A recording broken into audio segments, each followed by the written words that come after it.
Hello, good morning students, dear students. हम लोग आज एक नए चैप्टर पे बात करेंगे आपसे। और ओम क्लासेस पीसीएम वाले चैनल है मेरा, और उस पर आपको पहले तो अगर आप नए हो तो चैनल को सब्सक्राइब कीजिए, लाइक कीजिए, शेयर कीजिए, और ज़्यादा से ज़्यादा हो सके तो चैनल को कमेंट्स भी कीजिए। तो पहले बातचीत हो सकती है आपसे। हम बात कर रहे हैं कि इस चैनल में क्या नया है जो आपको पढ़ने को मिलेगा।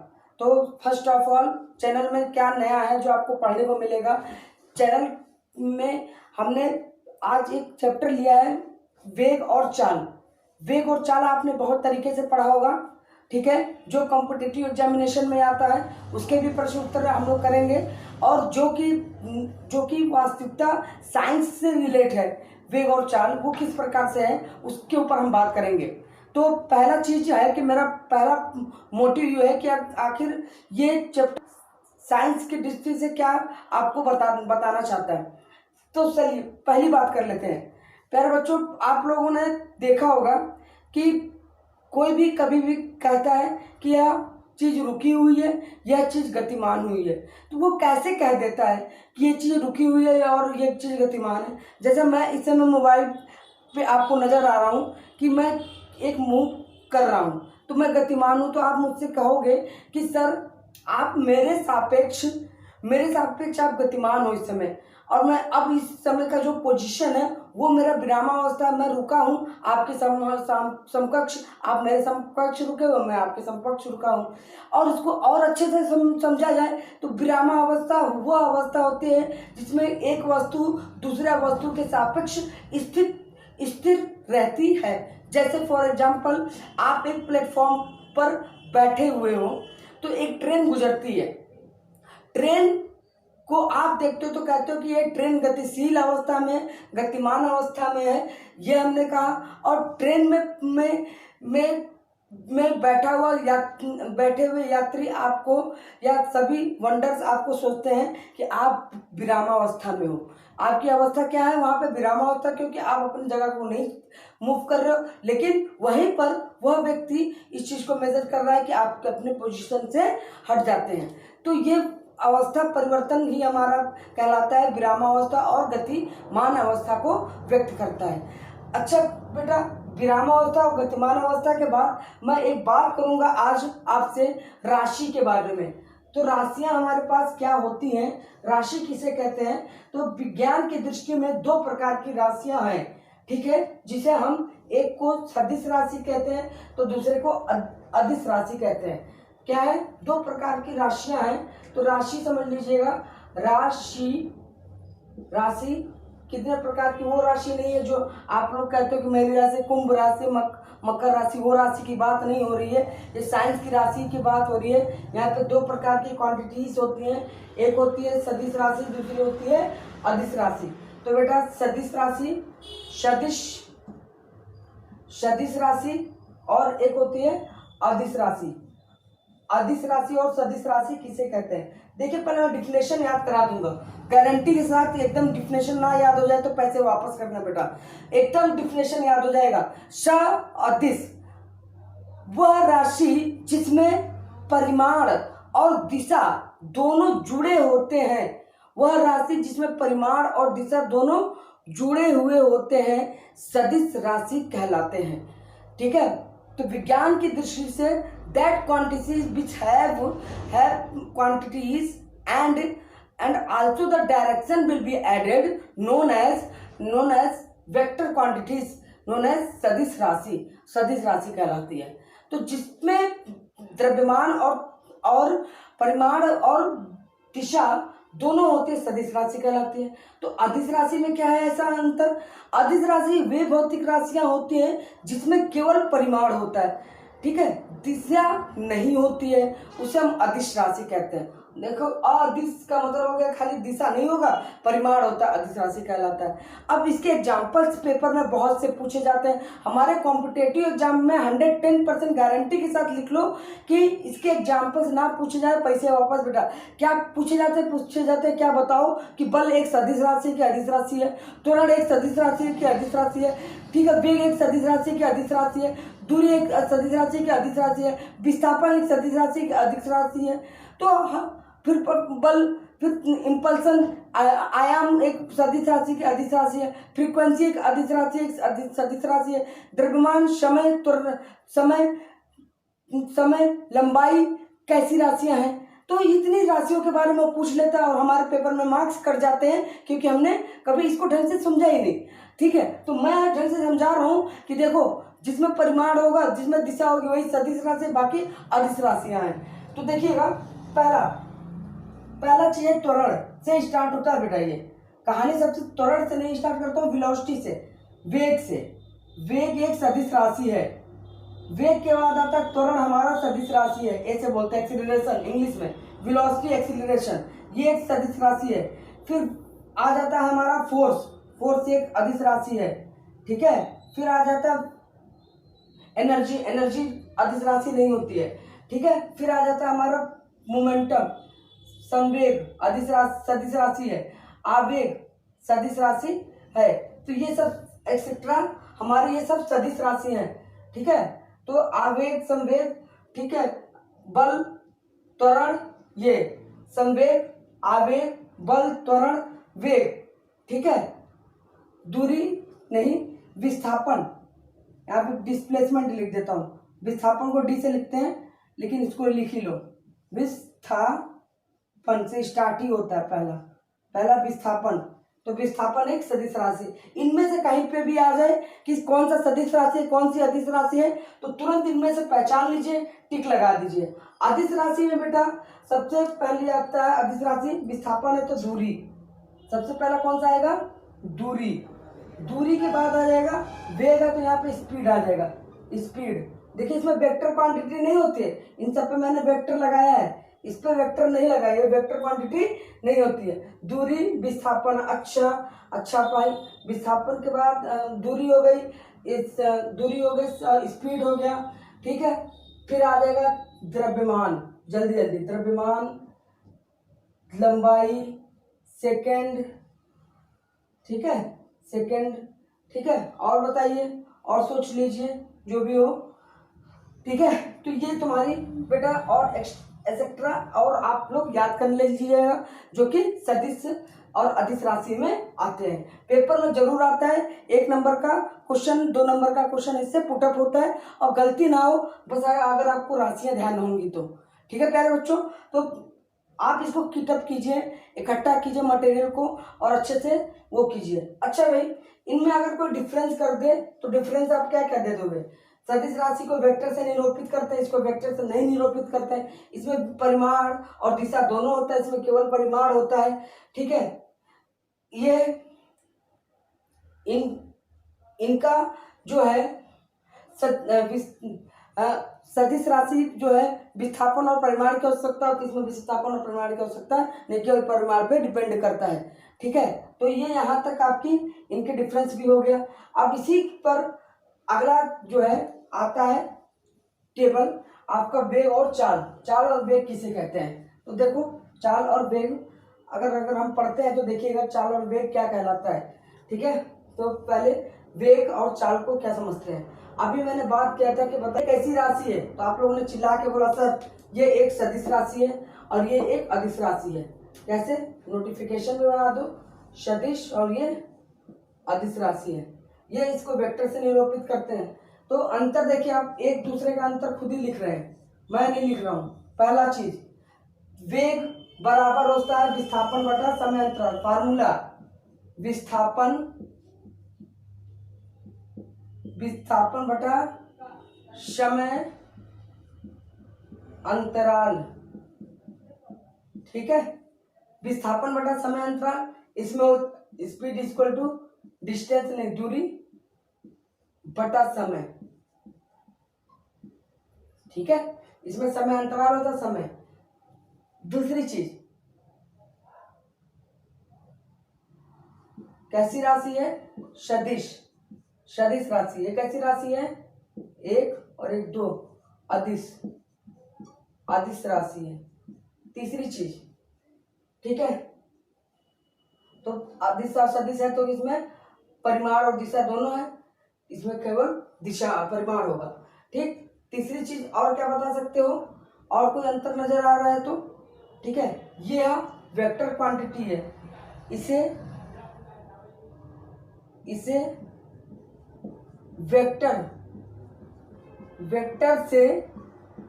वेक्टर से लिखा जा सकता है। लिखते हैं इसे, वेक्टर से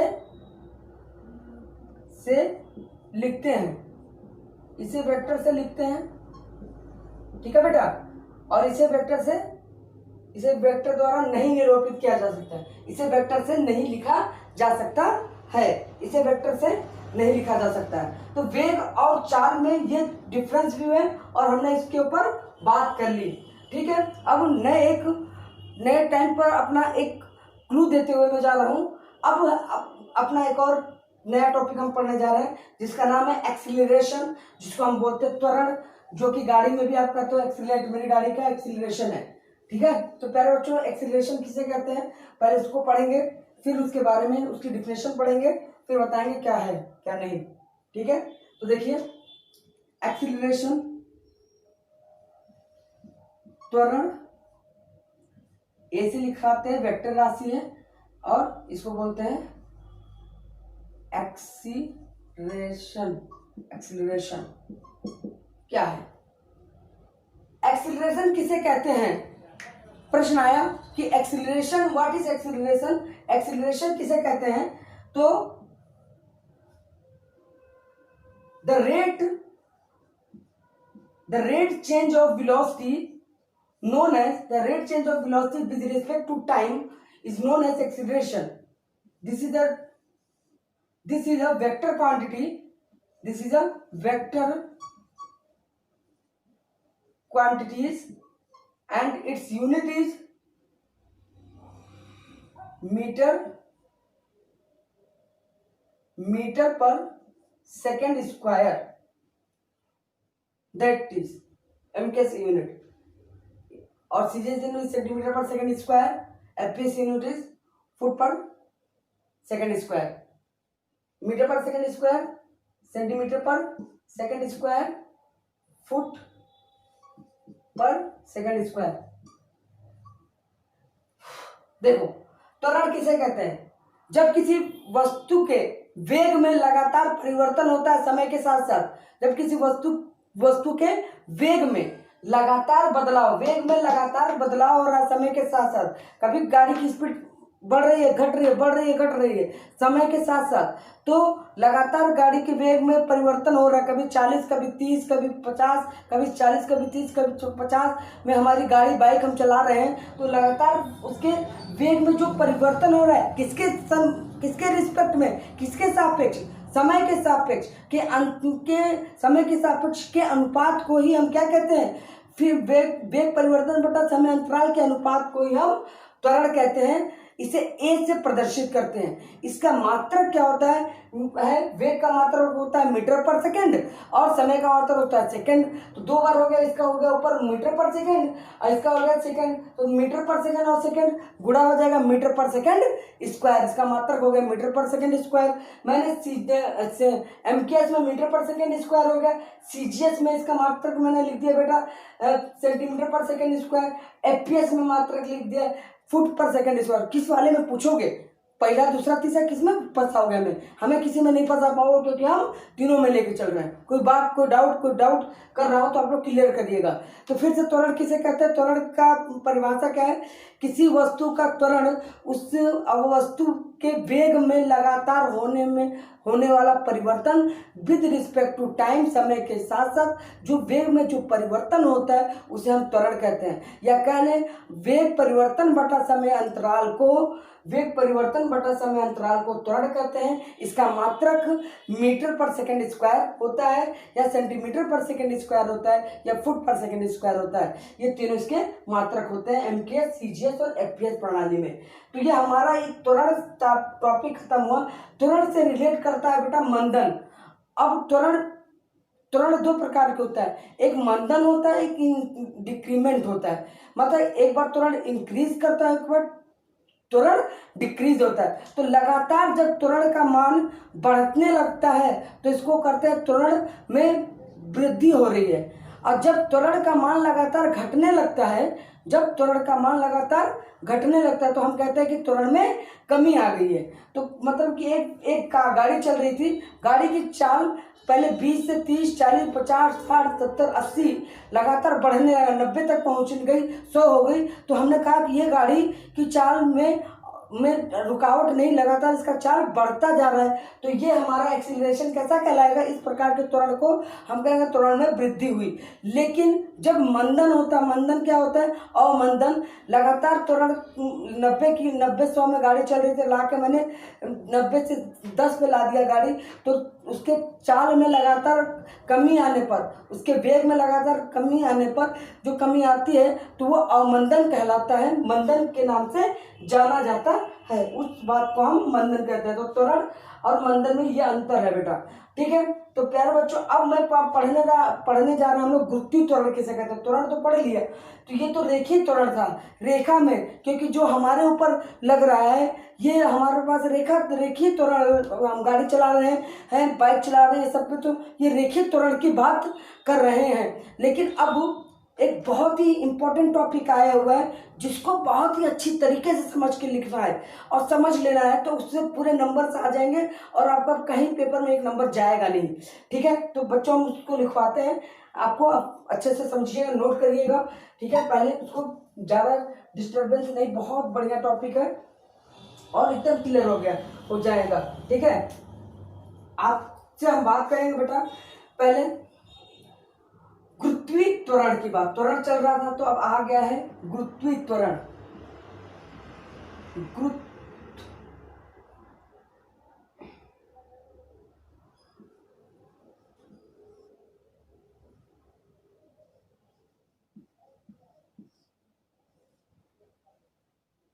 देखिए, देख लीजिए बेटा, ब्लैक बोर्ड पे एक शब्द आ चुका है, ग्रेविटी, एक्सेलरेशन या ग्रेविटी बोलते हैं इसको, गुरुत्वीय त्वरण। हमारे पृथ्वी का एक बहुत ही बड़ा रहस्य है कि पृथ्वी के अंदर अपार मात्रा में मैग्नेट है। क्या है? मैग्नेट मतलब चुंबक है। और चुंबक चैप्टर में मैंने बखूबी आपको बताया है कि जब इसके अंदर मैग्नेट है, चुंबक है, तब न्यूटन ने क्या बोला था कि एक सेब जब ऊपर से नीचे गिरा तो न्यूटन ने वहीं पे सोचने लगे कि ये सेब नीचे क्यों गिरा, ये फल नीचे ही क्यों गिरता है, ये ऊपर क्यों नहीं चला गया था? अगर ये फल ऊपर चला गया होता क्यों नहीं ऊपर जाता, ये क्या रीजन है नीचे आता है? फिर उन्होंने हर चीज को देखने लगे, दुनिया में हर चीजें अगर पृथ्वी पे है तो वापस लौट के पृथ्वी पे ही चली जाती है। देखिए मार्कर है आपके सामने, ये मार्कर है, मैं इसको छोड़ रहा हूँ, मैं सोचता हूँ ये ऊपर चला जाए, ये मार्कर है, ये मार्कर है ऊपर चला जाए, लेकिन ऊपर नहीं गया, मेरे हाथ में आ गया। फिर से मैं इसको छोड़ता हूँ, अरे मेरे हाथ में आ गया। ये क्यों हो रहा है? तो बार बार ऐसा कौन सी शक्ति लग रही है? जब मार्कर ऊपर से नीचे आता है तो उसके वेलोसिटी और टाइम में लगातार चेंजेस आता रहता है, जैसे कि तो हमारे यहाँ त्वरण में हो रहा था, सेम ऐसे इनके में भी होता है। तो पृथ्वी के सापेक्ष अगर कोई वस्तु ऊपर या नीचे जाती है तो उसके वेग में जो लगातार वृद्धि या कमी आती है, इस कमी या वृद्धि को हम गुरुत्वीय त्वरण के नाम से जानते हैं, जिसको जी से प्रदर्शित करते हैं। इसका मान हर जगह पर, स्मॉल जी का मान हर जगह पर बदलता रहता है, ठीक है। किसी भी वस्तु का जी का मान, स्मॉल जी का मान हर जगह पर बदलता रहेगा, कैपिटल जी का नहीं, स्मॉल जी का मान हर जगह पर बदलता रहता है बेटा। और वह जो कि किसी भी वस्तु का भार हर जगह पे बदलेगा, लेकिन किसी वस्तु का द्रव्यमान हर जगह पे नहीं बदलेगा। मैं कहूँगा मेरा द्रव्यमान 50 kilo, this is fact, 50 kilo है, लेकिन ऐसा नहीं है, मेरा द्रव्यमान 50 किलो लेकिन जी भी जुड़ा रहेगा, क्योंकि हम पृथ्वी पर खड़े हैं तो गुरुत्वीय त्वरण ऐड हो जाएगा। तो 50 इंटू जी मीटर पर सेकेंड स्क्वायर हमारा द्रव्यमान होगा। तो बेटा जो हम लोग साइंस की भाषा में अगर हम लोग देखें तो हम हमेशा कोई चीज़ हम लोग बोलते हैं, हमने 50 किलो आम लाया, हमने 100 किलो सेब खरीदा और हमने 25 किलो अमरूद लाए, तो हम लोग जो बोलते हैं हम लोग गलत बोलते हैं। हम लोग को बोलना चाहिए हमने 50 किलो भार लाया, आम का भार, क्योंकि गुरुत्वीय त्वरण छोड़ तो दोगे नहीं, वो तो पृथ्वी के त्वरण लगी रही है। झिल्ली छोड़ दो, देखो मजा आ जाएगा आपको, वो नीचे आ जाएगी आराम से, पृथ्वी पे आके रुक जाएगी, है कि नहीं? तो गुरुत्वीय त्वरण पृथ्वी अपनी ओर हर वस्तु को अपनी ओर केंद्र की ओर आकर्षित करती है। मतलब आपने तरफ खींचती रहती है। तो इस त्वरण को ही जो पृथ्वी किसी भी ऑब्जेक्ट को ऊपर से नीचे लाती है, तो जो ऊपर से नीचे जब भी ये पदार्थ ऑब्जेक्ट ऊपर से नीचे आता है, तो इस ऊपर से नीचे आने में जो उसको कार्य करना पड़ता है, जो ये वस्तु यही त्वरण है बेटा। तो इस त्वरण का मान जो होता है हर जगह पे चेंज होता है, लखनऊ में अलग हर जगह, और एक साइंटिफिक वैल्यू इसकी होती है 9.8 मीटर पर सेकंड स्क्वायर या 981 सेंटीमीटर पर सेकंड स्क्वायर होता है जी की वैल्यू। ठीक है, तो ये एमकेएस में होता है, एमकेएस में, ये सीजीएस में होता है बेटा, सीजीएस में होता है। ठीक है, थैंक यू सो मच।